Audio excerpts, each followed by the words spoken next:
Hey, I'm Mike Priest, the founder and CEO of Visible. As you scale your company, having the right guides at your side can make all of the difference. Each episode, we'll talk to fellow founders, investors, and experts. We'll dive into their zone of genius, as well as hear about their past mistakes to give you a better chance of success. This podcast is for founders by founders. This is The Founders Forward. Welcome, everyone. Today, I'm joined by Kyle Poyar from OpenView Ventures. Kyle's a VP of growth there, and he's been at OpenView for the past 5 years. And probably the foremost expert when it comes to product-led growth, which is really the topic of today's episode, is diving into product-led growth, why it's important, how to think about it as a framework for your business.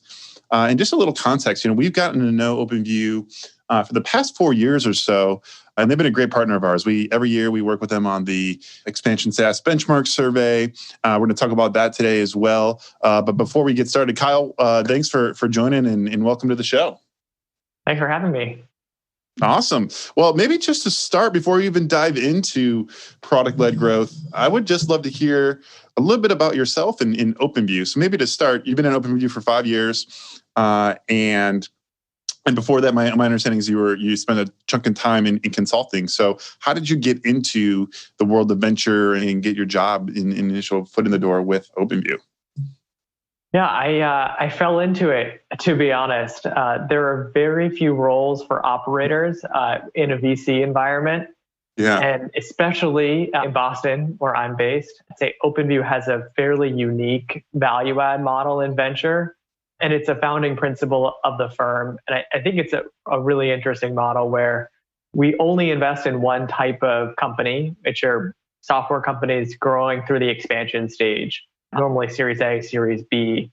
And then we're able to build an in-house team that can work directly with those companies around operational strategies, hiring, growth to scale kind of through those years, and hopefully see rapid growth during that period. And so I think those models really go hand in hand. Like if we weren't focused on one type of company, we couldn't build a team of experts that work with them.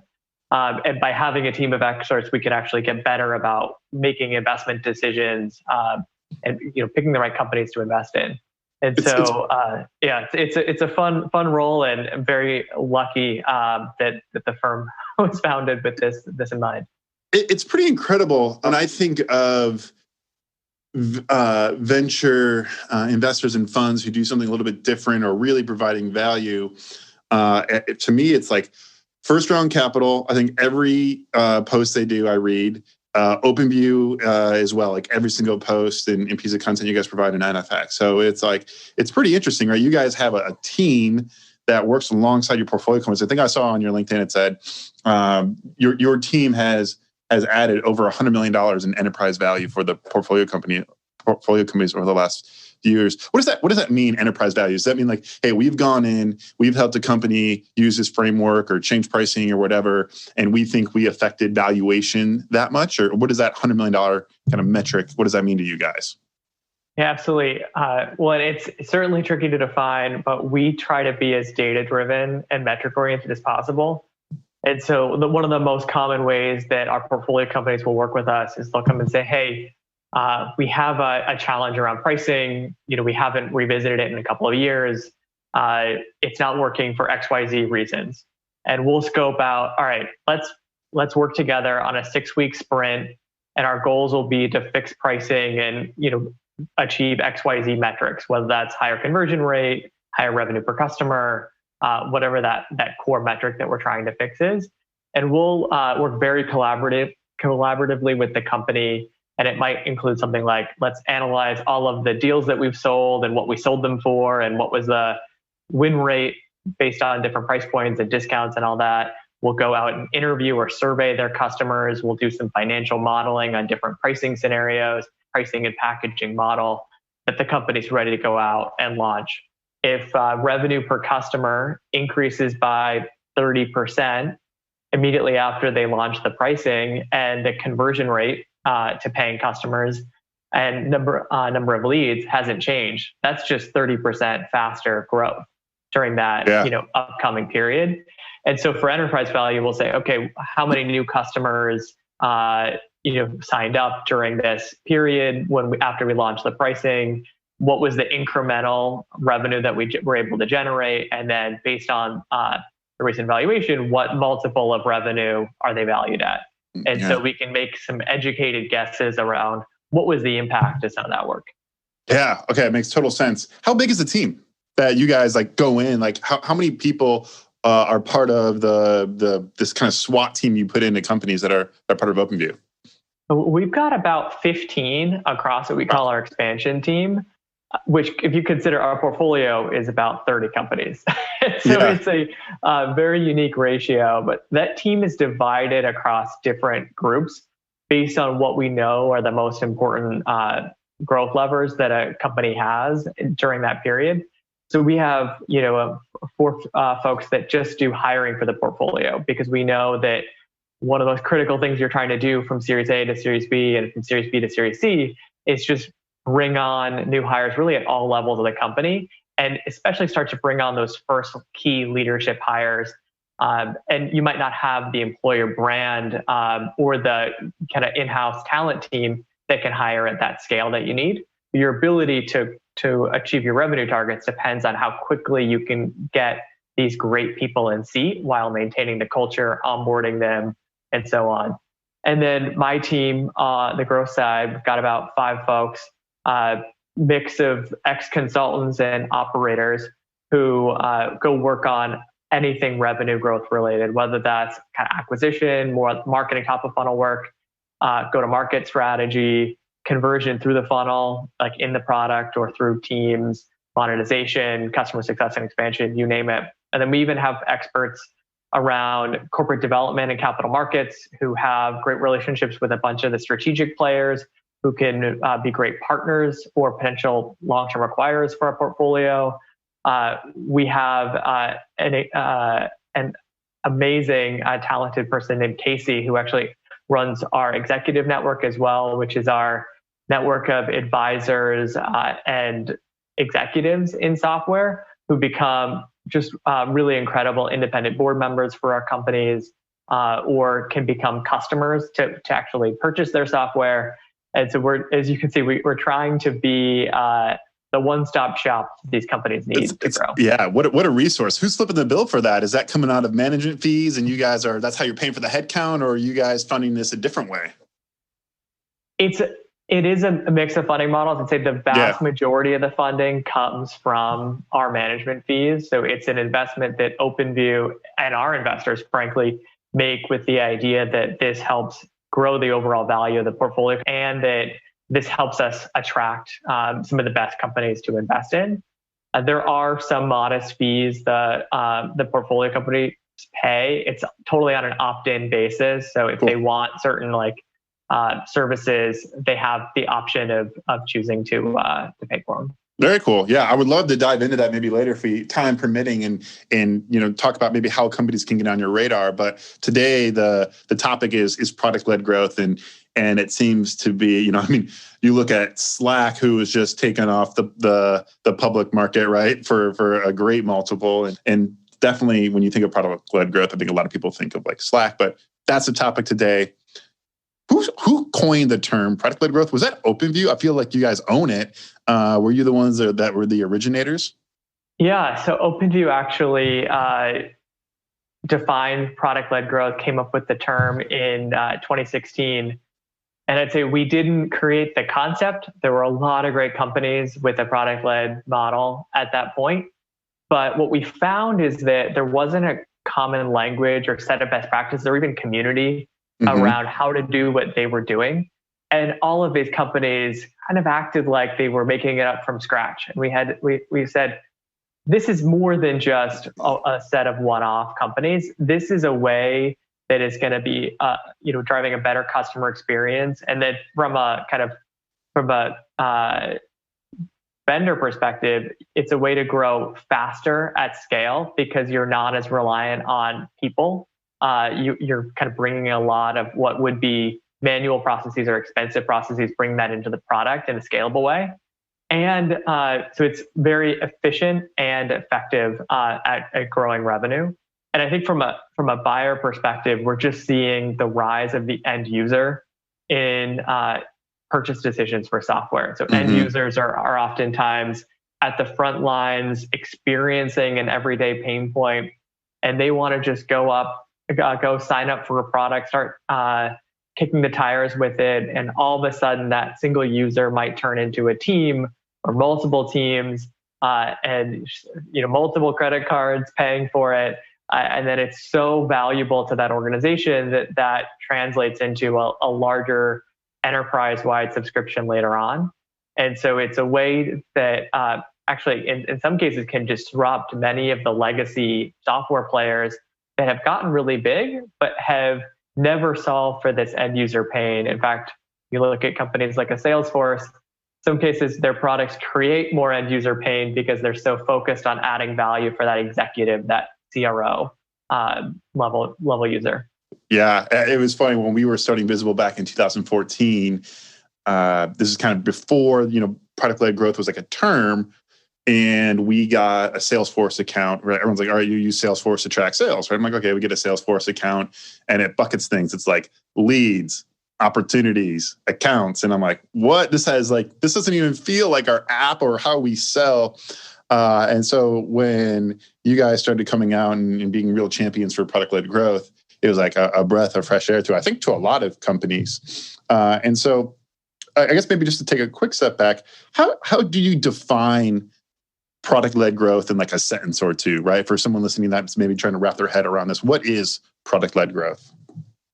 The way we think about it is that it's an end user focused growth model. So again, recognizing that end users are the most important constituent in adopting software, and that product becomes front and center in how you acquire, convert, and expand those end users. Yep, I love that answer. So my next question then is, I think when people think of product-led growth, and me certainly, you tend to think freemium or free trial is part of that. Is that a hard rule in your mind, or could you have an enterprise SaaS company where you're deploying field sales reps and all that stuff, but still have product-led growth mentality? Yeah, it's to me, product-led growth is more of a dimmer switch than an on or off switch. And I think to me, like the best in class, right, would be having a business focus that connects across really every way you operate, that has this end user mindset. And so everything from the problems you decide to solve, like are you solving just executive level pain or also end user pain, the way you allow people to get onboarded and start to see value quickly in the app, your pricing model to kind of reduce friction in getting people to try before they buy, the way you layer in sales and customer success to help customers. I think like all of it ideally connects. I think if I am looking at the market of companies that might be PLG or considering PLG tactics, if you haven't started with this freemium or free trial motion, there are things you can do to move in the direction of PLG without going all the way. Especially not too soon, where you can get quick wins, early wins. And I think one of those, for instance, is just allowing your customers to try out new features or new products that you want to launch that would be paid additions. So free trials into the install base. Or if you think about HubSpot, they have had a huge transformation in their business from being more sales and marketing driven to product driven. And most of their customers now sign up and start using the product before they talk to someone in sales. But that was never the case in the past. Before they had that model, they had the HubSpot website grader, where it was a free tool. You could go in, put your domain in, and you get feedback on how your website was performing. Oh, and by the way, like if you're failing in any areas, HubSpot's a great tool to help you improve your website performance and get better and more leads. And I believe they've now had 4 million folks use that website grader. And so to me, that's an idea of you're building a product as a marketing channel. And so instead of thinking of marketing as, all right, what's the next event I can sponsor or trade show? Can you take some of that budget and create a pipeline of folks who could become interested in your paid editions? Thinking through that, who are some of the like best in class companies you guys think of when you're like, if we, could replicate this portfolio company into, one. But like, who are companies that come to mind who are best in class with product-led growth? And we actually track, so we track every company that IPOs, and we classify them as, PLG or not, and have a PLG index. And so we've been studying that group of companies plus private market companies for a while.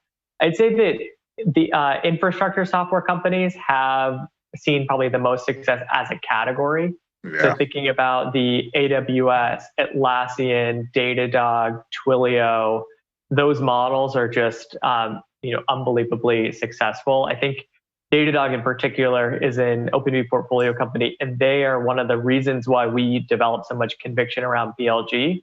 When we saw that a developer could go in, start monitoring, a piece of their infrastructure, put the $15 fee on their credit card, and then all of a sudden customers could be spending thousands or tens of thousands of dollars a month. And it all happened organically through kind of word of mouth and folks seeing value in the product. And in some cases, all before procurement ever got involved. I think that was an eye-opening moment for us to say, hey, you can actually sell enterprise deals or an enterprise-grade solution, but through this bottom-up end-user model. And I think that's just how developers are very comfortable trying out products. They don't want to talk to salespeople. They have budget for things. And so the developer audience is just an incredible audience to tap into. But just other companies that come to mind, obviously I have to call out Atlassian as they're one of the pioneers of this model. And I think for Atlassian in some of the early days, being a company based in Australia, they didn't necessarily have the resources or the access to build, this high-flying US-based sales team. And the time zone is so challenging that building any kind of sales team to reach the US from Australia would be a difficult proposition. And they went in the direction of let's go with self-service, low prices, easy to use products. And I think that was something that they were one of the first companies to really see dramatic growth with that model. And the results speak for themselves. I think one other example I'd call out is Calendly. They're another portfolio company of ours. And I think with their model, the viral loop is particularly interesting. And I think it's a fun example because the founder, Tope, he never had planned to build a freemium company. I believe he was bootstrapping the company for a while in the early days. And he ran out of money to pay developers to build the paywall. And so the free forever was sort of a happy accident. But I think the discovery for him was scheduling is an inherently viral thing. And folks would use it to schedule meetings with other people. Those other people would say, oh, wow, this is awesome. I'm going to sign up for an account. And then he was also able to learn from his power users to figure out what are the use cases where this becomes a much more important product. And then his product investments at the paid roadmap became tied to what those customers needed. And so his journey ended up being just incredibly successful because they've been able to find a growth model where they don't need to spend money on marketing or sales to acquire users. It's all almost entirely through this viral loop. And then they have natural routes that they can expand customers over time.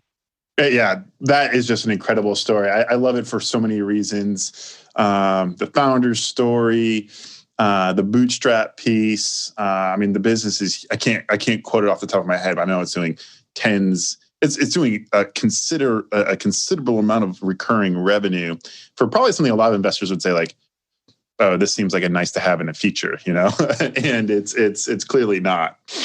Yeah, and there's an interview Tope recently did, I believe, where he shared that they're north of 60 million that's in it. ARR, and they haven't actually required much of any venture funding to get there because of their profitability. And so the growth, the scale, the profitability are very rare in today's SaaS world.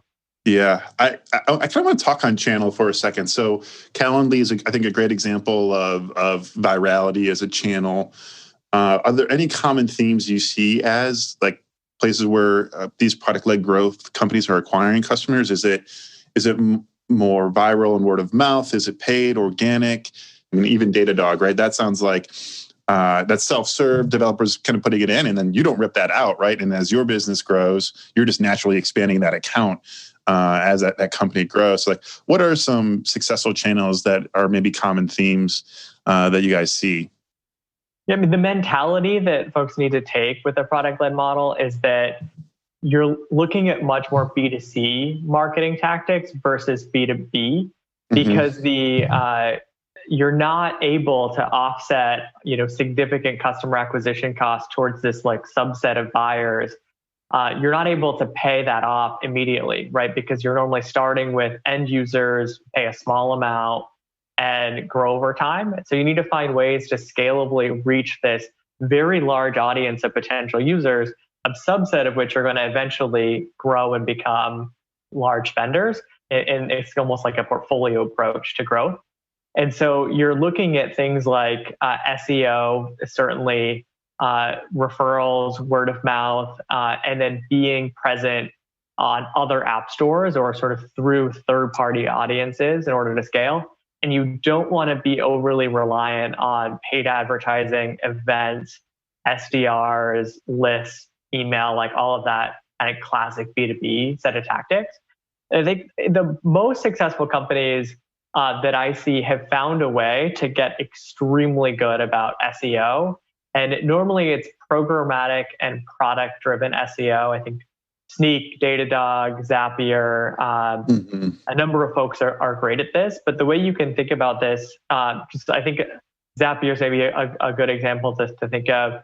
If you want to find an application that helps you connect other apps, that's something that you can maybe search for that, but that's maybe not the most common search term that people have. The search term that they have is, how do I connect my Typeform with Hubspot? How do I connect Typeform with Google Sheets? And there are thousands more of those kind of potential terms, and those are an underexploited blue ocean from an SEO perspective. And also, as a nice side note, when people are searching for things like that, they're really well qualified for the Zapier product. And so, if I were a Zapier, you're going to want to have content built out, landing pages for all of those potential combinations of apps that people can build together. And you're going to be able to look at your product data and see where's there the most success with your product, where do you have the most users connecting certain apps, and that can help inform your content strategy of what users you want to go out and acquire and what content you want to rank highly on. And so there's this natural synergy between what you're doing from a product perspective, what you can do from an SEO and marketing perspective. That makes total sense. And when I think of product-led growth and I think of SEO, I think of it takes time, right? I feel like it is certainly something that early on the results are smaller. Maybe you're not growing as fast as you want, but it's like compounding interest. It's maybe 15 years from now or 5 years from now, you'll see a compounding return.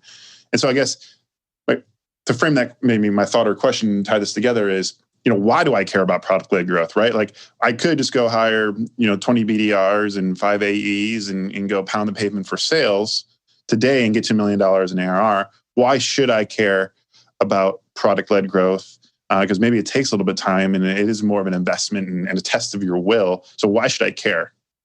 Absolutely. Well, and data from our SaaS Benchmark Survey does indicate is on average grow a bit slower than other companies in the early days.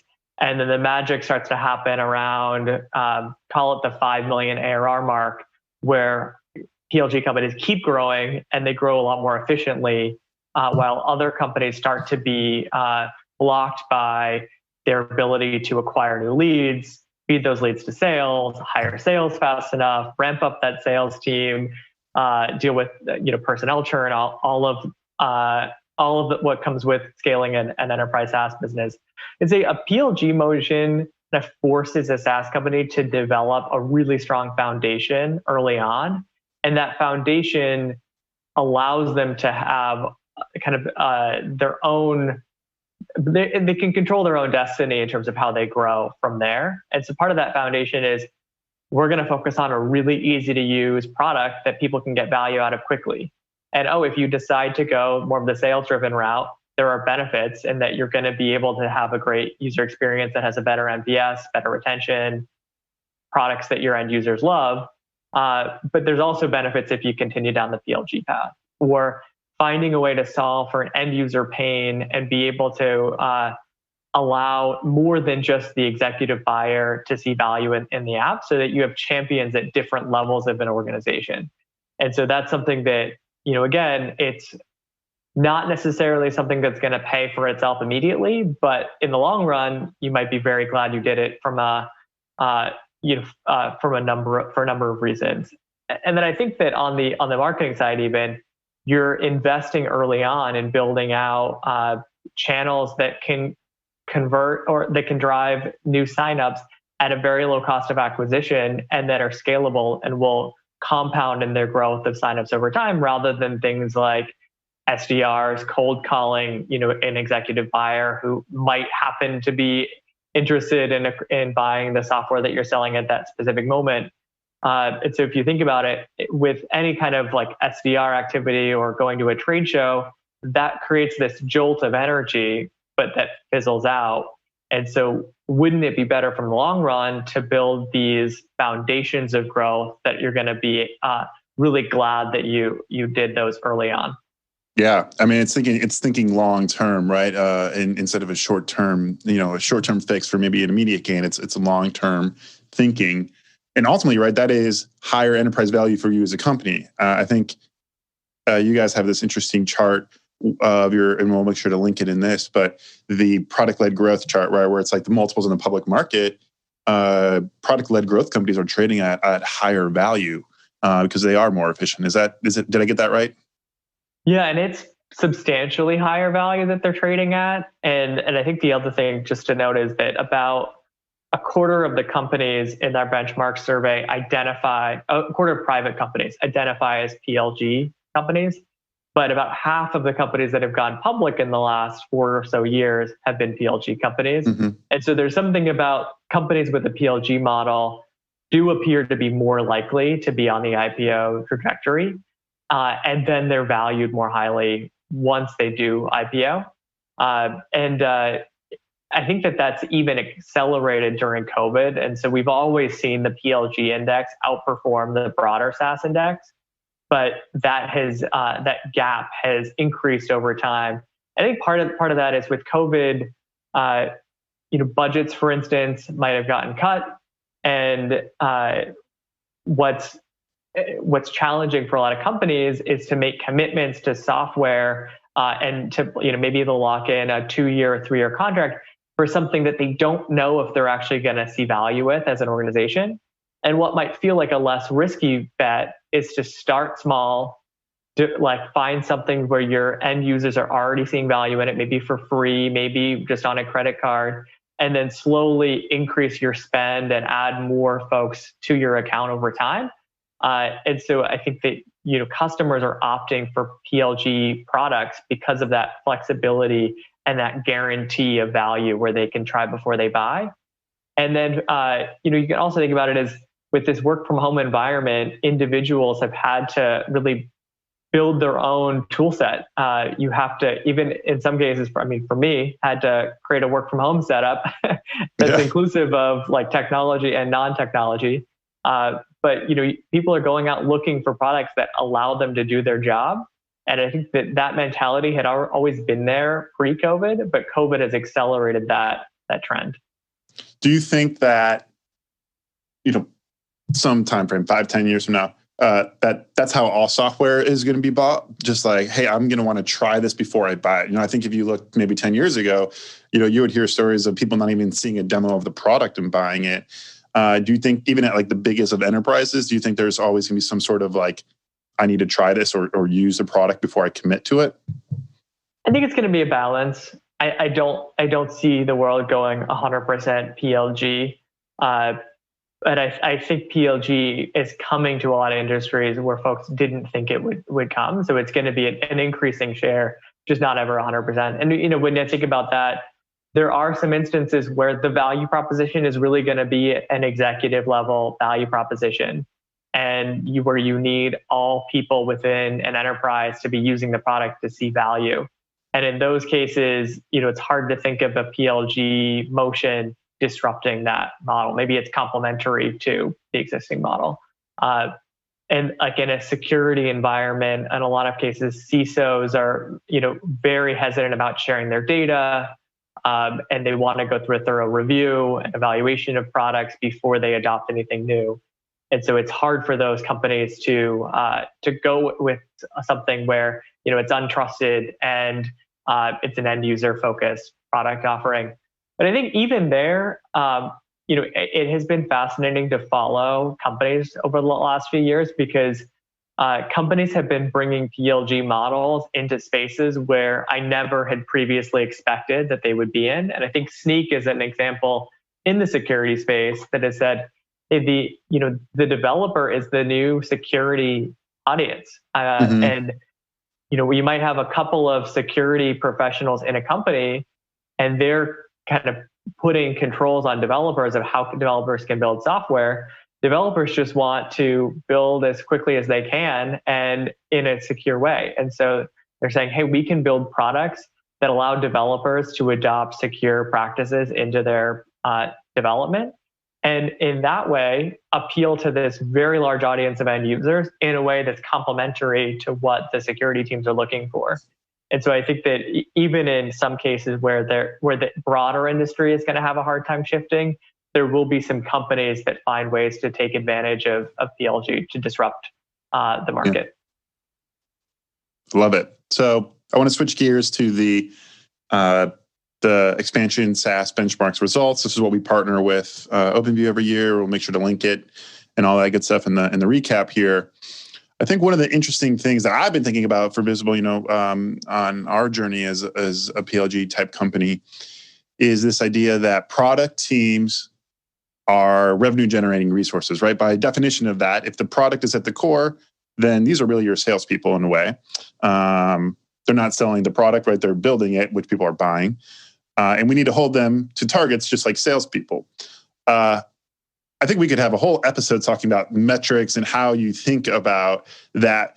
I want to talk about the psychology of that, though. Like if you think about the kind of engineer or product person, the typical kind of characteristics of that person, I think they're less risk adverse, maybe don't want their compensation to be variable, or part of that to be variable, right? So how are you seeing that unfold, like in terms of what's working from maybe a psychology perspective of how do we compensate product people so that, it's easy for sales, right? Here's your quota, you hit it, you get a bunch of money, you hit it higher, you get a ton of money. But what about like for your product team? Yeah, well, and I think just like zooming out bigger picture, but with this environment with COVID, one of the first things that a lot of companies did was they cut back on their sales and marketing spend. Mm-hmm. And so we saw sales and marketing budgets pretty significantly trimmed on average, but product and engineering stayed exactly as it was before in terms of its share as a percentage of revenue. And so now I think product engineering is this massive allocation of spending in a traditional software company, but it's a black box where money goes in and it's unclear what the outcomes are. And so I think that happened. And the other thing that's happened is you have a number of companies like a Calendly that are investing in product as a way to drive growth, whether that's, hey, they're improving conversion from free to paid, or they're working on usability to make it easier for customers to invite more users to their account, you name it. And so these investments might not show up in a CAC payback, where your CAC payback might look better because of those investments, but those are still real investments that you have to make and trade off compared to other parts of your organization. So from a CEO's perspective, you should be very mindful about what is the impact of your product and engineering spend, and be thinking about ways to provide better visibility into where that money is going. And I think to me that ultimately does get translated down to the product teams and compensation and things like that. But to me, those are tactics, and we can debate them. And I know there's a lot of controversy around them. I think that my number one takeaway is like before even worrying about that, just make sure that you see this as a priority as a founder, and this is something that's on your mind. And measuring things as a company like burn productivity or return on incremental invested capital are great financial metrics to be tracking, rather than just the classic like CAC payback, which only considers sales and marketing investments as growth investments. But then, to answer your specific question, I think like the first thing I would say is most companies still don't give specific KPIs to their product teams.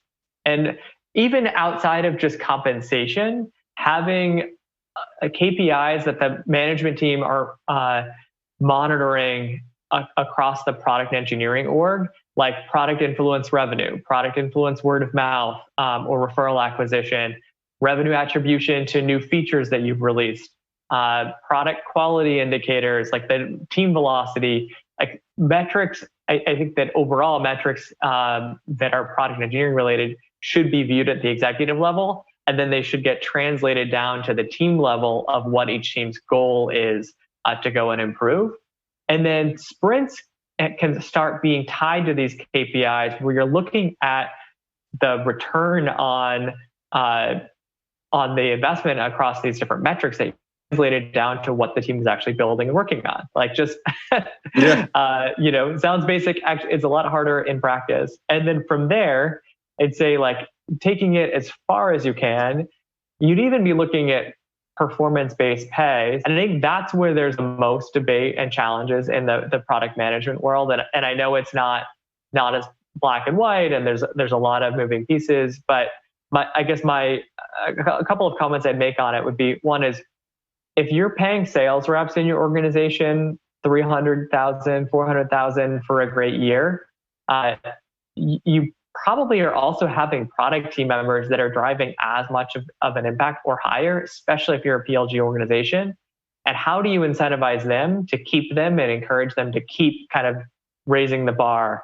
And I think the comp is probably more equity driven versus like a commission model. Yeah. But there should still be that alignment, right, around setting clear goals for what they're trying to achieve, measuring those goals on an ongoing basis, and then rewarding them for that performance.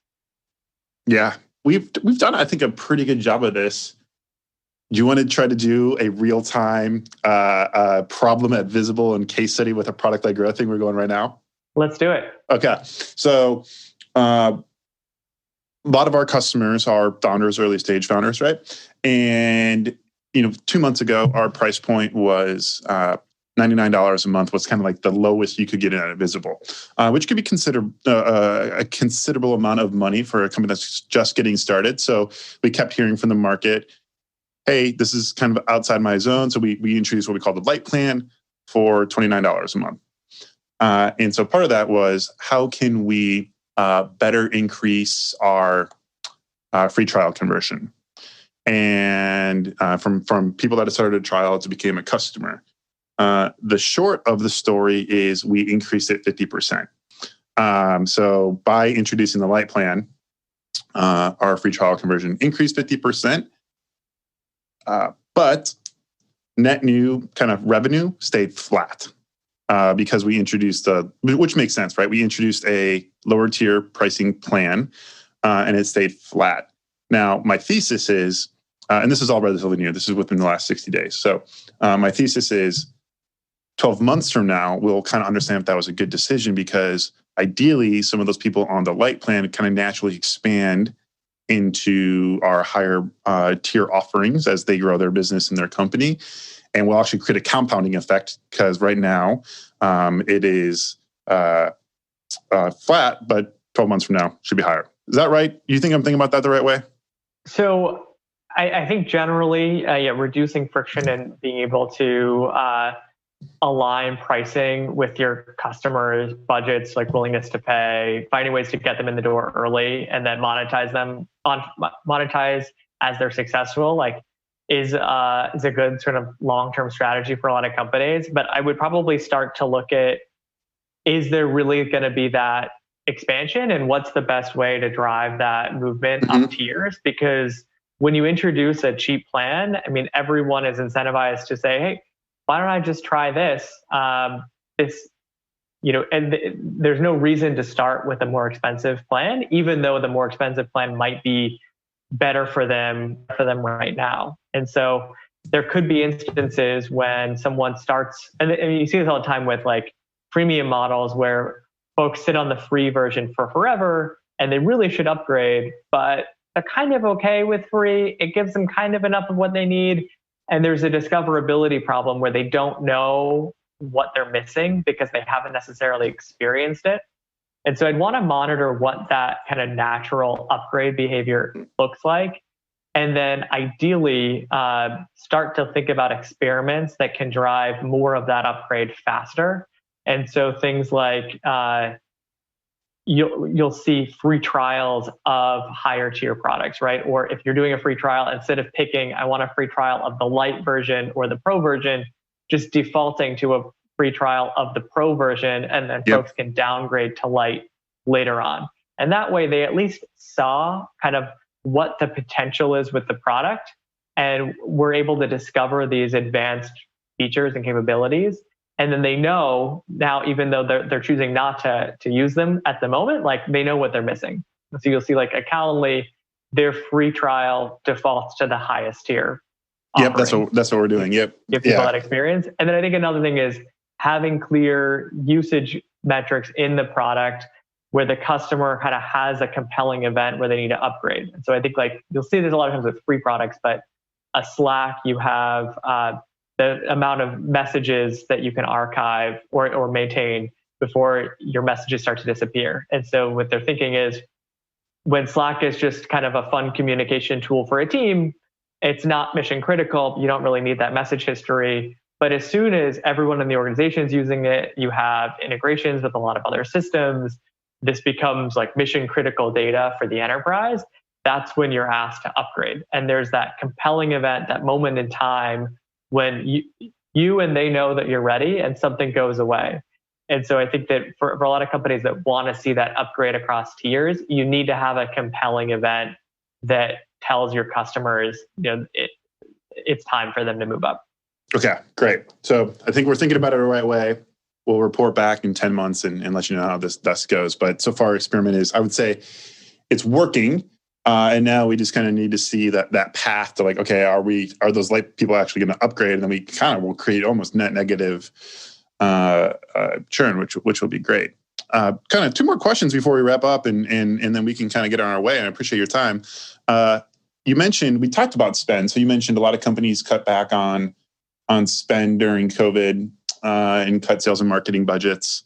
Is now a good time to start investing, you think, again in go-to-market, or what's the word on the street? How are you guys talking to portfolio companies about maybe investing in sales and marketing going into 2021? Yeah, I think many folks were very cautious when COVID hit about making sure companies had shored up their cash balance. They had reforecasted. They cut back on discretionary initiatives. There was a lot of let's sort of make sure that we are as well prepared as possible to navigate what could be a really challenging situation. And I think the surprising thing for a lot of companies is that the impact of COVID on their business was not as much as they expected. And while that's certainly more true for some businesses than others, like if you're in the e-commerce space or have a collaboration tool, then you're much better positioned versus if you sell vertical software to retail and restaurants. Mm-hmm. But on the whole, companies, I think, saw much less of an impact than was immediately feared. And so companies are now in a better position where their CAC paybacks are fairly good. They have a fairly lean sales and marketing team. Growth is still there, and their cash position is strong. And I think the other thing is that public and private markets are extremely robust, and so valuations are high. Especially public market valuations are maybe as high as they've ever been for software companies, and the market is rewarding growth even more now than it has in the past. So I'd say from all of those signals, it's certainly a good time to be taking advantage of that and really making sure that you're investing back towards growth. Although I selfishly would say, you should still keep some of this mentality of it's not growth at all costs, but it's efficient, it's smart growth. And I think that we don't necessarily need to go back to the exact old way of doing it. I think there's a balance. But one other thing I just share is that, to me, we learned in this period that software is seen as mission critical at a lot of companies. I think once folks adopt software, it's really hard to replace, and they're more reliant in this remote environment, more reliant on a lot of their technology than they've ever been as a company. And so I think that just speaks well to the stickiness of software. Even if we have, a continued recession, another recession, I think the demand will remain there for most software products. It's interesting you say that, right? Around spend, because it sounds like, hey, companies cut back on sales and marketing, but continue to grow. So why? Why would I, spend? It was, I think it was like Airbnb even cut out all AdWords, right? And it's just like, holy cow, we have a profitable company now because people don't even need to find us on AdWords. Everyone knows about Airbnb. But I agree, there's balance there. And so if you think about the benefits of product-led growth, it's efficient, it's a path to profitability. Why should I raise maybe venture capital then? Why should I come to OpenView for my Series A and raise venture capital if I have this super efficient business already? Yeah, it's a good question. Well, and there's that reason, and there's the reason of there's just so many funding options available right now. In the SPACs and direct listings get all the attention, but even just things like venture debt, recurring revenue syndicate, there's a lot of funding options outside of traditional venture. And I think a lot of founders, even from our research and from some of your data, shows that many founders are not very pleased with their VCs. And so equity is really expensive to give up, especially relative to other funding options. And if you're gonna, go that path, you want to be satisfied with the VC that you choose. And so, it's kind of shocking to see that VCs have about the same NPS score that airlines have, as you guys have shown.